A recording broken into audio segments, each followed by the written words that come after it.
Hello, Bobbie, you made it. I did. Hi, Susan. How are you Yay, doing? yay. Okay, I'm just going to invite myself up on camera with you.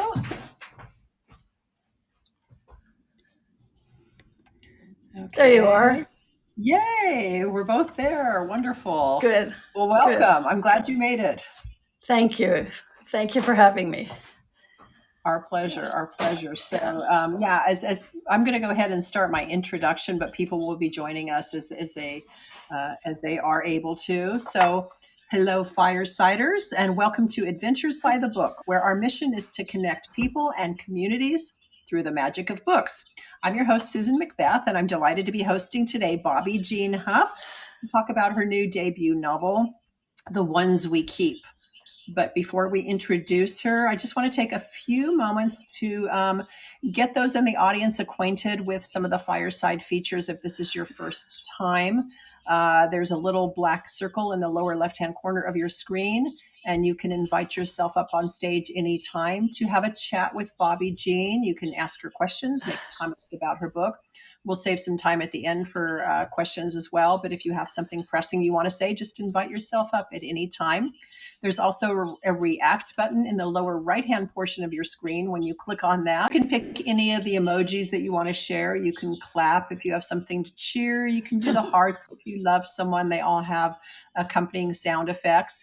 And once you click on an emoji, you can also type in a message and send that, and we can see that as well if you don't want to come up on stage. So again, welcome to those of you who are in our virtual audience live here, but also those who are listening live on our public profile page and those who are tuning in live on our social media channels.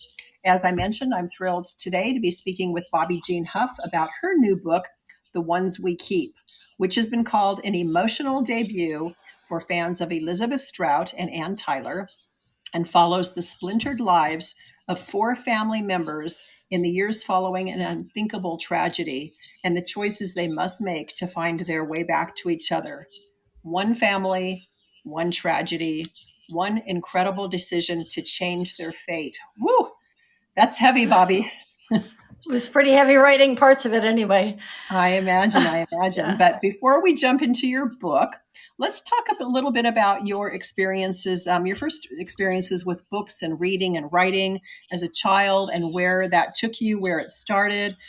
Since you published your first book at the age of 76, by the way, congratulations for that. That's really Thank remarkable. you. You've clearly had a full life prior to writing this book. That's right. Give her a round of applause. She deserves that. I'll take that. You've clearly had a full life prior to this book. So tell us a little bit about your background, your first exposure to reading and writing, and where that took you these 76 years before you got to where you are today.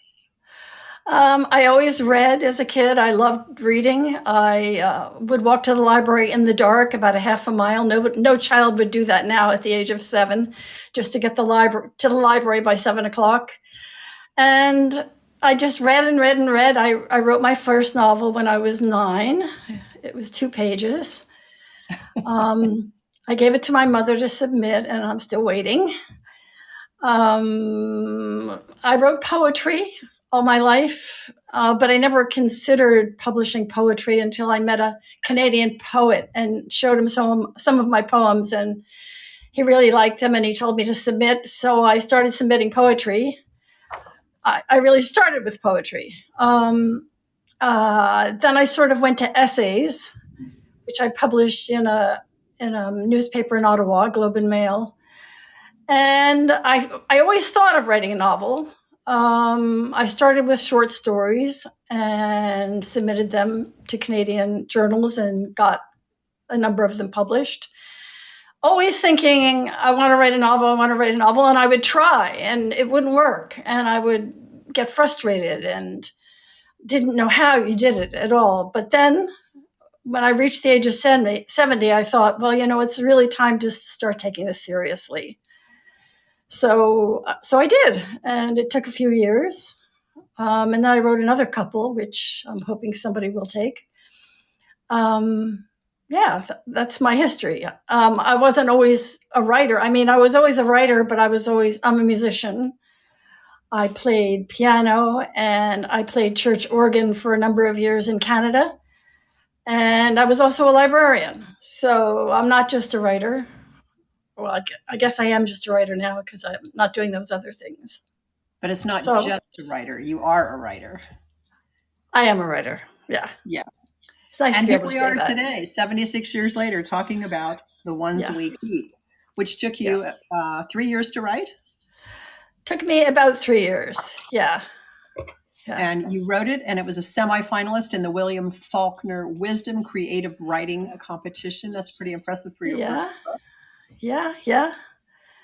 Yeah. Um, and then there was another one too. I forget. Yeah, the DZANC competition, and it came in as one of the finalists for that. That was a real jolt for me, of confidence, like that somebody would actually put me as a semifinalist. So Absolutely. Award winning, yeah, your first effort. and it So, was after that that I submitted it seriously to tried to find an agent and so forth. and we'll talk about that in a little bit about Yeah, your journey of getting an agent, and people yeah. always like to know that, especially aspiring writers. But the premise of your book is an unusual one. So can you talk a little bit about the general idea, the premise for the book, how you came up with the idea? I don't want to do any spoilers, but I came up with a book when I was. The story is about a woman whose child has drowned, and she doesn't know which of her three children died. I came upon it when I was at a resort with my family. I had four little boys. I think I just had three then. And I went on a walk by myself. And on my way back, I looked across through the trees and the water at the dock and saw the children playing. And I thought to myself, what if I lost a child? What if I was told? What if somebody met me right now going back to the resort and told me that one of the three boys from New Jersey had died? And I thought I might be tempted to walk out of my life. And I thought about that for a while. And then I turned it into a short story, and that wasn't accepted. And I put it away for years, actually, because my boys are a little more than 3 or 4 now, and took it up and lengthened it. And it kept lengthening and lengthening and lengthening, and that's where we are today. And so, after reading the Q&A at the back of your book, and also as a Yeah. mother myself, I can share that people did question your premise. Would a mother Yes. really do that? And I know it's hard to talk about without giving away any part of the book.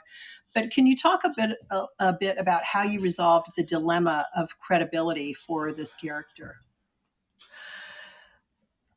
Yeah. I mean, a lot of people have asked me that. She was very damaged. I mean, it was a damaging thing that happened, no matter what her background was. I gave her a little bit of a damaged background. She panicked, and people are very complex. You don't always understand how they're going to react. You're right. People have criticized me for that. In fact, that's been the main criticism. I can't believe that your character did that. I can't believe she was so selfish to have done that. But I don't think it was selfish per se. I suppose you could look at it that way. I think she panicked and walked out of her life. She couldn't take it. She wasn't thinking of her family. She was thinking of her dead child, and she didn't want to know which child it was. She wanted to keep them all alive. And if she knew which one died, then she couldn't keep them all alive. So yeah, that's the main criticism of the book. But I don't know what to say to that. Like, the book is about forgiveness, and forgiveness of our main character over time, and forgiveness through the whole family, and how we can be forgiven for even the worst things. Although I don't know that that was the worst thing. right, and a good book Yeah, always incites conversation, discussion, and yeah, controversy, right? So, yeah, and everybody that I've looked at the reviews, and those people that criticize that part of it, yeah. also on the same hand mention what an incredible writer you are, and they can't wait for the next book. So that's got to be redeeming in itself. That's helpful.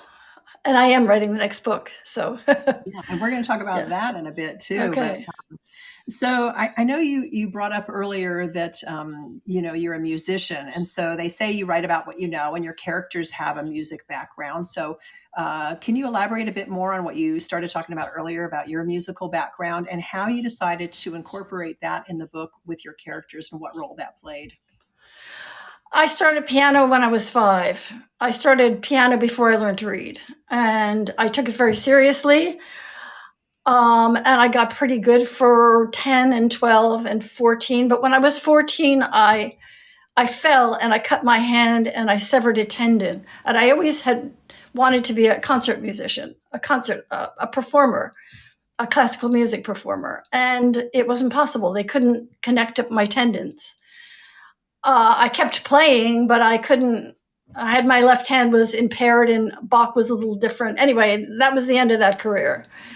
But I kept up with my music and eventually got a church to, where I played the organ.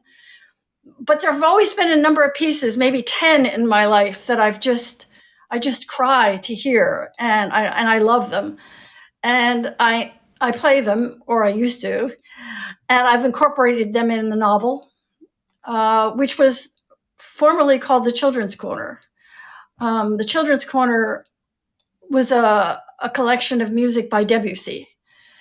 And it's one of my favorites. And I thought it was apropos because the book is about children, yeah, partly, mostly.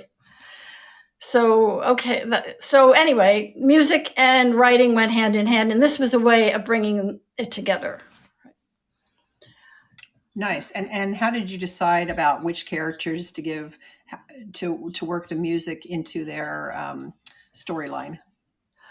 I don't know that I did decide. I think it just came to me. It was obvious to me that my main character was going to be a pianist because I know so much about that. And I wanted one of her children to be a pianist.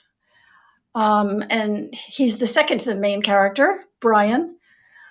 Um, it wasn't hard. I mean, to get the music in, I didn't have to try. It just flowed, as it were. And it did flow. I Yeah, agree with yeah, you. It did yeah. nicely. And as I mentioned before, it's hard to talk about your book without giving too much away.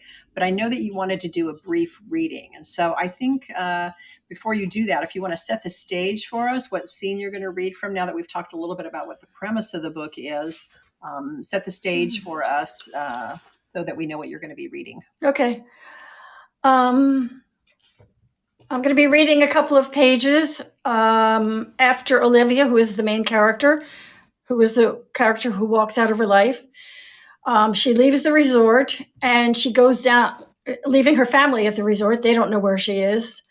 She goes on her own down to New Jersey, where she goes into the house and collects a painting from the wall to sell so she would have funds. Anyway, this extract is about her when she gets down to her family's house. And the house is empty, obviously, because her family are in Vermont. So do you want me to start?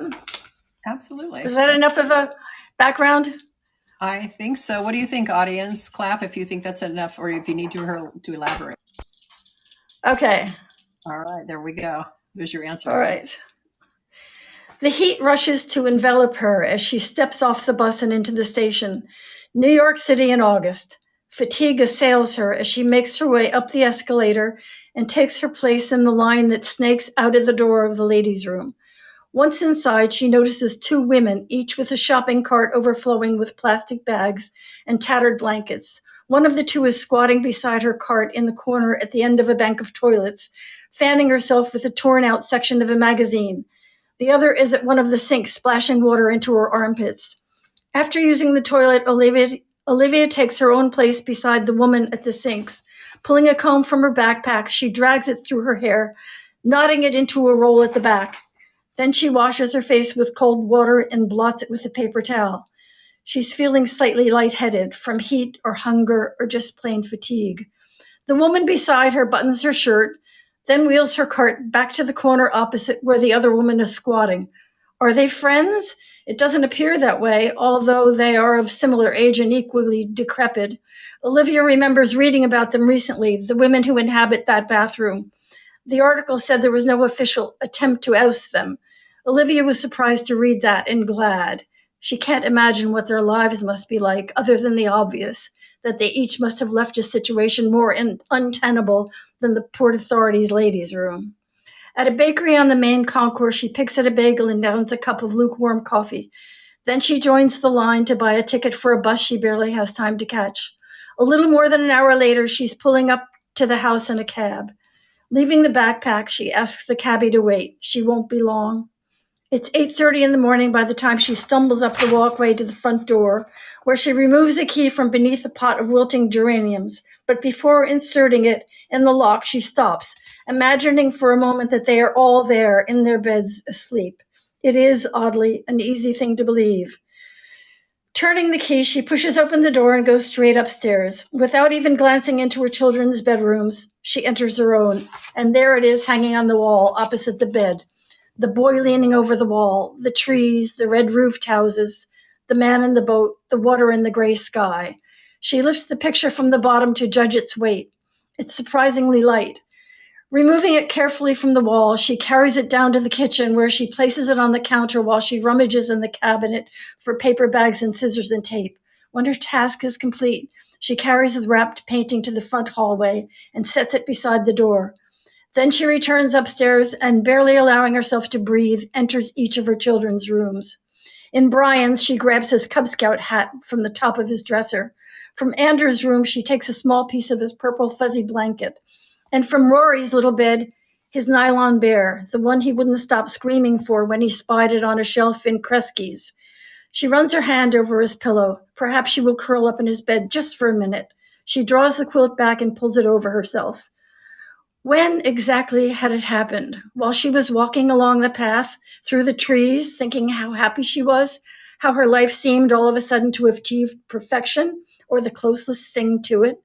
Did it happen when she was eating her sandwiches, drinking her cold tea, or lying asleep on the flat rock beneath the sun, as if she hadn't a care in the world, as if she alone had been singled out by God or fate or good fortune for a future untouched by grief or blame or loss? And how? How had it happened? Was he, her nameless dead child, left alone in the cabin? Did he slip out of the door and walk by himself to the lake? Was he in the water with the other children, playing with the plastic toys and attended to by a lifeguard who, in a split second, while he bent to scratch his ankle perhaps, or turned to greet the pretty girl he was hooking up with after work, failed to notice when a small boy slipped beneath the surface of the water and didn't come up?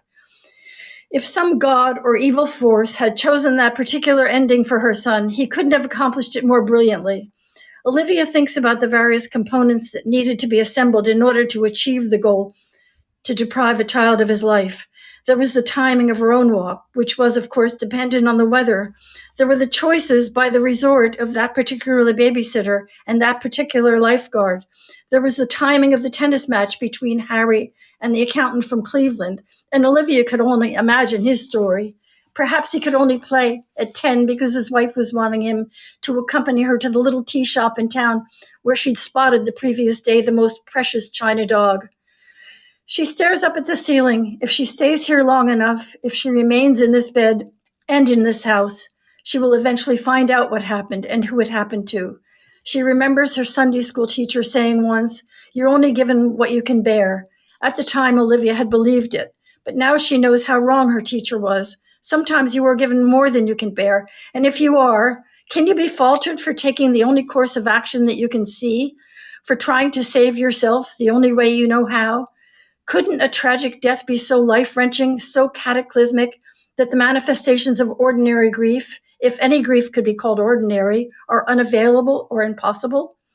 In the street, a car door slams, and a moment after that, the doorbell rings. The cabbie, Olivia thinks, and throwing the quilt aside, she opens the window and shouts down.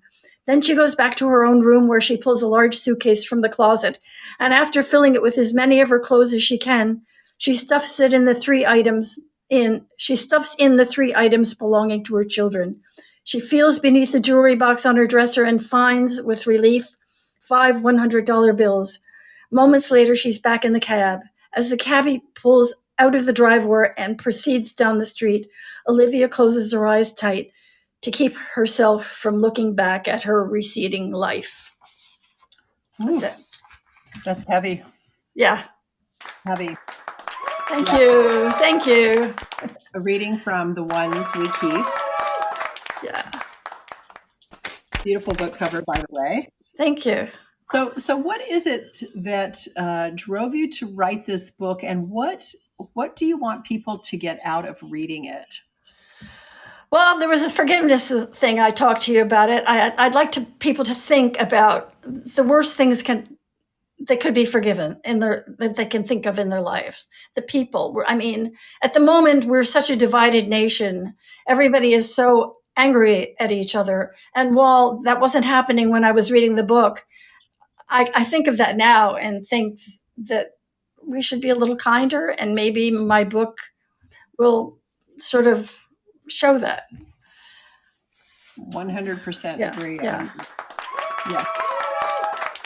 yeah. And that's one of the reasons I do what I do, because I feel like books connect people. And for that very Yes, reason, I mean, you write a story yeah, that resonates one way or another with us, makes us think about difficult situations, what we would yeah, yeah, do.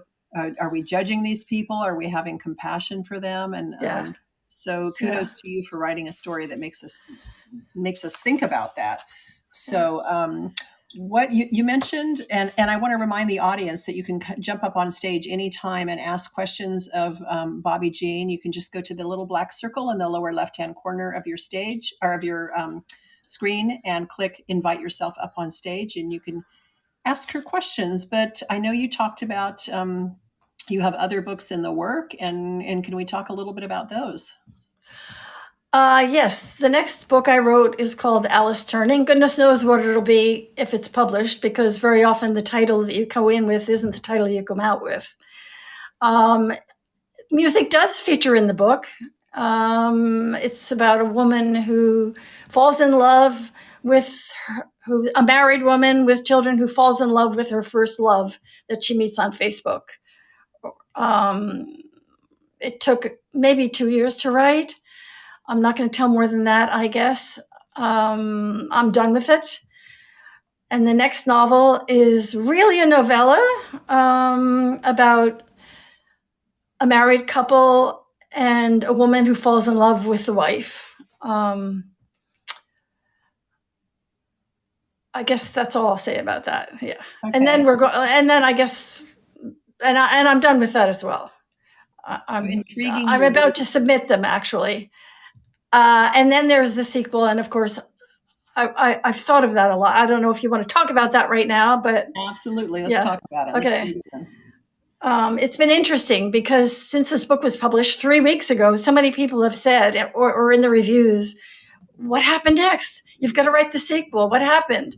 Well, as a matter of fact, I've thought about the sequel for quite a while, and I know exactly how it's going to be. I've outlined it.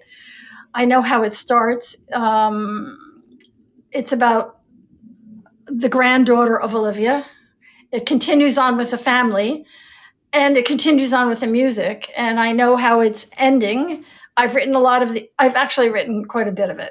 So I wrote quite a bit of it, and then I put it aside when the book was accepted, because I had to go through the editorial process, and there was just so much I had to do. There was no way I could write fiction until all of that was done. But now is the time, and I'm looking forward to it, and hope there's enough interest in the book that just came out that they will also want the sequel, that people will want to read it. Well, we were just talking in the office Yeah, before we joined Fireside, and that's the thing we yeah, said is what's going to happen next? What do you think she intended? And so yeah, it's good to know that you're writing a sequel. We'll find out what you're planning for us. yeah, That's great. And I'd like to yeah. welcome Kathleen up on the stage. Welcome, Kathleen. Did you have a comment or a question for Bobbie Jean? I have kind of like an inquiry for sure. I'm in the middle of writing my own book, but it's more of a nonfiction. But my question is, do you find that even in your fiction stories that you have a particular character that you connect with the most? Always, yes, yeah. I connected with, in the book that's just out, I connected with Olivia. I can't say that she's me, but she's me in many ways. Okay, and I did want to So, say yeah. as a comment that as a 48-year-old mother of three that has some unique life experiences, I get your character and I understand the complexity Yeah. of living life through moments, and I get it. Thank you, Kathleen. Thank you for sharing that. I really appreciate that. And I think you have a yeah. large audience. I think that there's many people out there in the world that don't admit it, but that will connect with your character, and I'm really, really grateful. I'm looking forward to reading it. Thank you, and good luck with what you're working on. That's really great news to hear too. Yeah, that's really nice, Kathleen. Yeah. Obviously, it was a very emotional experience you've been through, and I'm glad you're writing about it because I think that is very healing in itself. And I'm glad that Bobbie Jean's book spoke to you. So, best wishes on your own writing. Thank you for joining us on stage. If anybody else has questions or comments, feel free to come on up.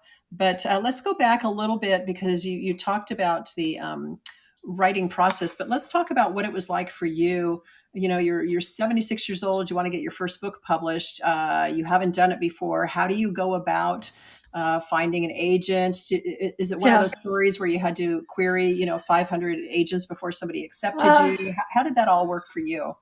Yeah, I didn't know the process. I didn't know about the agents. That took a while, and then I bought books on how you're supposed to get what you're supposed to do to get published. So I learned gradually over time that it was really important to get an agent, at least for me to get an agent, and that it wasn't 500, but maybe it was 100, maybe it was 80. It took a long time. That was the longest part of the process, and that's the hardest part of being 76 because you haven't got that much time left and you don't want to spend it trying to get an agent. You'd like to do it writing. But of course, that's how it is for everybody. Why should 76-year-olds be exempt? So I never told my age to my agent or to my publisher until there was no way I could get around it when they asked me for a photograph. That's It's hard a testament to perseverance, right? Yeah. Yeah, absolutely. Yeah. Thank you. Yeah. And I see Debbie has joined us on stage. Did you have a comment or a question for Bobbie Jean, Debbie? Hi, Bobbie Jean. Hi. Hi, Debbie. It's nice to be here today with you. So congratulations on your book, and have not read it yet, but I'm very intrigued, and I know you can't tell much about it, but just the premise sounds like something that's going to, just the teasers that you're giving is going to make us want to read it. So my question for you is this. So when you wrote the book, did you have in mind that you were going to have a sequel to it, or did you end the book thinking, oh my gosh, there's so much more I need to tell, so I want to continue with the story? Or how did that happen? Yeah, that's a good question. I never thought of writing a sequel. Not until I finished the end. And the way the end, it was such a surprise to me that it was over. That was the way I chose it. I didn't think of the end from the very beginning. I didn't know what the end was going to be until I was well along. And when I finished the ending, I realized that I'd have to have a sequel. Or if the book went, if it was popular enough, I had to write it because people would ask for it. And I wanted to know myself what happened. And that's been fun, doing the outline and doing some of the chapters. I know everybody doesn't work like that. Some people know everything that's going to happen, and some people don't know anything. I sort of was a combination, but I did not know the end. That's kind of interesting that you say you wanted to know what's going to happen. Yeah. So sometimes I wake up in the middle of the night and I think, that's what's going to happen. And I get my iPhone out and I write it on my iPhone, a little email to myself. So I get it in the morning because I know if I have these brilliant thoughts in the middle of the night and I don't put it in, I forget them totally. So it wrecks my sleep writing very often. But it's a small price to pay. That's interesting. Yeah. Thank you. Looking forward to reading your book. Thank you. I hope you like it. Thank you, Debbie, for joining us and for your question and comments. And can you talk a little bit about the cover of your book, the ones we keep. It's really beautiful and striking. And I'm just curious. A lot of authors talk about the process, that they have something in mind, and the publisher comes up with something totally different. And Yeah. what was your experience with the covers? Nobody asked me what cover I wanted, and I didn't really have an opinion, so I was happy with that. When somebody asked me about a cover, I went to and picked out all the books that I like that are in my library and looked at their covers, and they really are all different. So when they came up with that, I thought that was fantastic, actually. I mean, that's the plot of the book right there on the cover. There's the boy going into the water, right? Yeah. And you, I didn't have anything to do. I can't take credit for the cover, but the artist was wonderful. I mean, I'm really happy with it. did you have a vision in mind at all? No, I'm not artistic at all. Yeah. Oh, you wrote a book, you play piano. I would say you're quite artistic, but Well, right. so you have experience. You've lived in Canada, you've lived in France, you now live in New Jersey. And where are you from originally, and how did you end up in all those places? I grew up in New Jersey, and in my early 20s, well, I met my husband. He was a graduate student at Princeton, and he moved to Toronto, where he started teaching at the University of Toronto. And I moved up there, and we started our family up there in Toronto. And we moved out west. We were hippies, and bought an 80-acre spread and stayed there for 3 years. I'd had enough by then, and came back and lived in the country in rural Ontario, and then moved into a town in Ontario where we raised our boys. And when they were all out of the house, we moved to Ottawa. We have a company in Ottawa now. So we came back here because all our boys came back down. We followed them. That's a good reason. Being Canadian, but of an American mother, they were all able to have citizenship. And they wanted, my first son came down because my sister's house burnt down and he had to build it for her. And he sent for the second son, who was a carpenter, and the third son, who was a painter. And then the fourth son, who was a musician, had a band down here. So we gave up and thought, okay, we're coming down. And that was about 5 years ago. Yeah. Yeah, New Jersey. I live not far from where I grew up, actually, in Cranberry, New Jersey. I live in Pennington. Nice. And I know Debbie's joined us back on stage, but and before we get to you, Debbie, Amber's on stage as well. So welcome, Amber. Did you have a question or a comment for Bobbie Jean? Hi, can everyone hear me? Yes. I can hear you. Hi, Amber. Hi, Bobbie. First off, I just wanted to say that I can relate to Olivia. She was avoiding the pain by fleeing. I definitely got that. And while I was thinking about her, it just got me thinking that, you know, if a man leaves, it's kind of expected. Yes. But if a woman leaves, she's like burned at the stake. Absolutely. And so I just wanted to know, when crafting the character of Olivia, did the idea of questioning gender roles ever cross your mind, or was that kind of an after effect? Yeah. Because that really stuck out to me, at least. No, it didn't until like 3 weeks ago. I read an article in the New York Times about this very thing, that women who desert their families are like witches. Men are just deadbeat dads. They're a dime a dozen. But women, oh my gosh. So, yeah, I mean, it really never crossed my mind, the whole gender thing. It just naturally came out of what a situation would be like where a woman would be crucified for it. Yeah, because when I first heard about Olivia, my initial reaction was shock. But then I was like, why am I so shocked and angry with her when, you know, I have all these men in my life that I see that do this every single day. It's just like, I think that's a conversation that we need to continue to have. So thank you for that. Good one. That's great. Yeah. Thank you. That's a really great question, or a really great point, Amber. And I do think we need to have those conversations. And so, yeah, kudos to you, Bobbie Jean, for giving us a vehicle to do that. Thank you for your great question, Amber. And Debbie, you're back up on stage. Did you have another question? Yeah, I'm sorry. Just really briefly, could you show the book cover again, please? Me? Yes, I didn't show it in the first place. Here we go. Somebody's showing it. Okay. Yeah. Okay, thank you so much. You were just talking about the book cover, and I thought, oh, I want to see it. I want to see it. So Right. thank you for that. It's a beauty. If you want to buy it, you can get it off my website, bobbiejeanhuff.com. I don't know if I'm allowed to advertise here, but anyway. You are. Yeah. And we also, in Okay. the fortune cookie in the center of your screen, you'll see a link to our website where you can also purchase a copy of the book. So you can go to adventuresbythebook.com Great. or to Bobbie Jean's website, absolutely, and purchase your copy there. So Good. thank you for that reminder. And Ellen just joined us on stage. Welcome, Ellen. Did you have a question or comment for Bobbie Jean? It's actually Jack speaking on behalf of Ellen. Hold on, if you can hear him. I would never speak on behalf of Ellen, let me tell you. But my question to Bobbie Jean is, you wrote this over the past 3 years. How much did the effect of what happened over the past 3 years have on the impact of your narrative and the way you looked at forgiveness?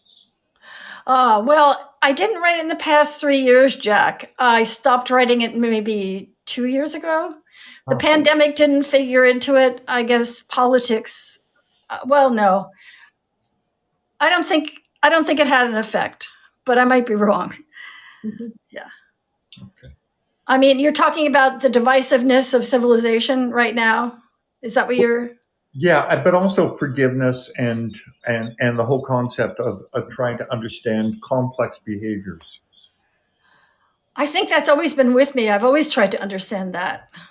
I just happened to write a book about it, but I can't think of anything external to myself when I was writing it that influenced me. Okay. If that answers your question. Thanks, Jack. Thank you. Yeah, Jack, that was a really great question. Thank you Yeah. for sharing that. And anybody else want to come up on stage as we're winding our time down in the next 5 or so minutes? If you want to come up on stage, here's your chance to talk to her. And let's see, what else? What haven't we talked about that? Oh, I'm just going to actually hang on just a second. Just want to change one little thing here. All right. Okay. And we have Amber back on stage. Amber, did you have another question for Bobbie Jean? Yes, it's not so much of a social or societal question, but I just kind of want to pick your brain more on the writing process because I think a lot of us here, we're just so, excited reading what you wrote and just kind of how you got that process. And I know it took 3 years, but like, did you create chapters or did you create specific scenes first and then came back to it? Kind of how does that work for you? Well, I had my main character in my head, first off. And then I realized with writing a novel, you had to have a story arc, and the story arc goes up, and at the top of it is the worst time for the character and the worst problems. And so I had to fix scenes in between it. But the format of the book I should have started with. The chapters jump forward in time. Every few years, even. I wanted to do that. I saw it at first. I saw it as a book of linked short stories, a novel in linked short stories. But that's not exactly how it turned out. But I wanted to leave out the boring explanations of people's behaviors. That was important to me. So anyway, what I did was say I wanted my character to go through some kind of a hardship. So in order to show that hardship, I had to create scenes leading up to that hardship. So, I mean, it's writing a novel is writing a bunch of scenes to me. I don't know if that explains it really well. Maybe it's kind of like playwriting. Thank you. Yeah, no, thank you so much. Okay. Thank you, Amber, for your other good question. And we also have Anne joining us on stage, who made a comment that, but since she's on stage, I'll let her share the comment that she typed in the chat box. Welcome, Anne. Hi, Anne. And you just need to unmute yourself, Anne, by clicking on the little monkey at the bottom of your screen.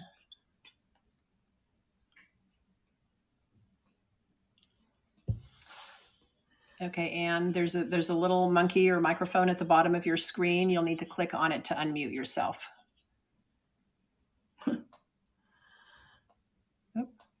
All right, sometimes there's a little glitch in the program. So Anne, I'm going to remove you from the stage, and then you can invite yourself back up, and maybe that'll fix the problem. So I just removed her, and you want to try inviting yourself back up on stage, and maybe it'll work this time. Sometimes there's a little glitch in the technology.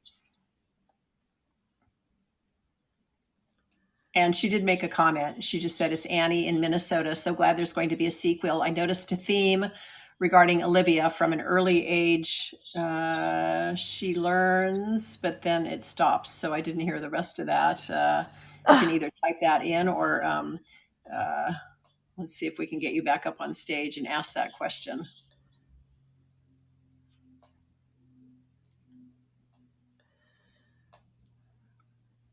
Okay, maybe not. I don't know if you got enough of a sense of her question from that.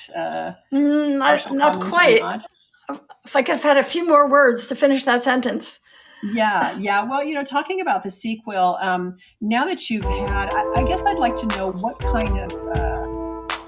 kind of response, what kind of response were you expecting to the book, and was it the same as what you've been receiving? I was expecting, I've read a lot about publishing and your chances, and I know that most first novels don't do very well. I don't know what the metrics for doing well or not doing well are exactly. And it's only been 3 weeks, so I don't, I was expecting it not to do very well, and maybe it's not doing very well. I'm not sure. I've read that your second and your third novel do a lot better than your first novel. So I didn't have any high hopes for it. I mean, I have hopes for it, but they weren't that high. We'll just have to see how it goes. And what about the readers' reactions to the book? Did you have an idea how readers would react? And I've felt that I've been very surprised at the divisiveness again. People disliking the main character as opposed to people who love the book. I've gotten a lot of that. I never expected that. Not a lot in between. No. So when you wrote what happened with this character and the choice she made, you did not think that would cause as much of a divide as it has? Well, it was passed up at first when I sent it out before I got my agent for just that reason. So it doesn't surprise me. No.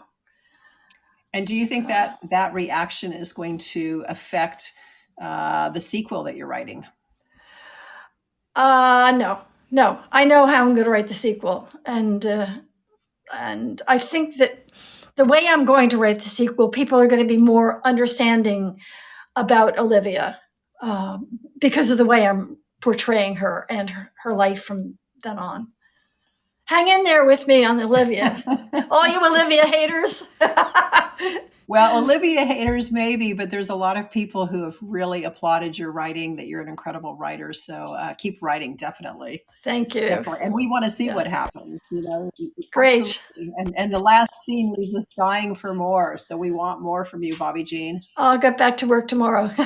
All right. Sounds good. And so where can people find you when they're looking for you, Bobbie Jean? Are you on social media? You have a website? Facebook and Instagram and Twitter. I guess I'm all over social media. So. Okay. And what are your handles? Do you have at Bobbie Jean Huff?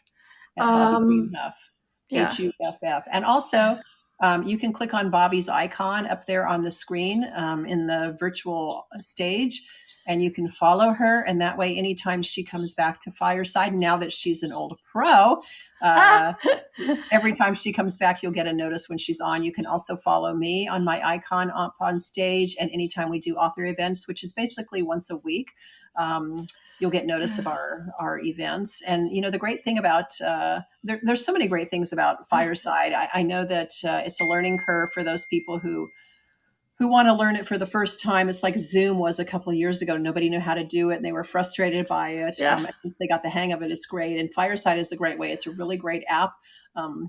I love that it offers the ability to jump up on stage and chat live with the author, which is really fun. Yeah. And we can see who's in the audience. We can click on their icon and learn a little bit more about them, which is fun. Anything else that you want to mention that we haven't talked about, or you want people to know about you or your writing? Or I think we've pretty well covered it. One thing you didn't ask, though, that might be interesting briefly is what kind of research I did. And quite a lot of research, actually. I went down to the Pennington police station and talked to them about missing characters. I talked to the people at the Metropolitan Museum of Art about selling paintings and if people could remain anonymous. I talked to a psychiatrist about PTSD and about Olivia's trauma. And research was, I did a lot of it, and I really enjoyed that part of writing. Yeah. that's great. It's easy to Google things and find out rather than make them all up in your head, right? Yeah, I'm glad you shared that. And since you brought up the painting, can you talk a little bit about how and why you decided to incorporate that? I mean, I know why, because it served a purpose, but how did you devise that idea? Well, it had to be a painting because it had to be something that she could move around herself, take in a car and take to Vermont. It couldn't be, an expensive piece of furniture. So I picked a painter who is very well known in England and very famous and very expensive. And Olivia's mother gave it to her, as I explained in the book. Her mother was English, and yeah. Is that an actual painting? It's a sort of a combination of his actual paintings, of Constable's actual paintings. Got it. Well, there's so much. Somebody asked me about that recently. Was that the actual painting? And I thought it was. And then I went back and I looked and I scrolled through his paintings. And I think I incorporated various elements in the paintings. But very good. Well, It has been a pleasure chatting with you. Congratulations again, Bobbie Jean Huff, on your novel. Thank you, Susan. And thank you, everybody. Yeah. And it's great to be here. You can purchase your own copy of the book at our website, adventuresbythebook.com, or you can go to Bobbie Jean's website. Again, you can click on her icon if you want to follow her on Facebook. Follow us on Facebook. Our next event is next Tuesday, February 15th. We are going to do the first in a 5-part series, something new for us, Conversations on Race, with Emmy Award-winning TV director and author Jeffrey Blunt and his book, The Emancipation of Evan Walls.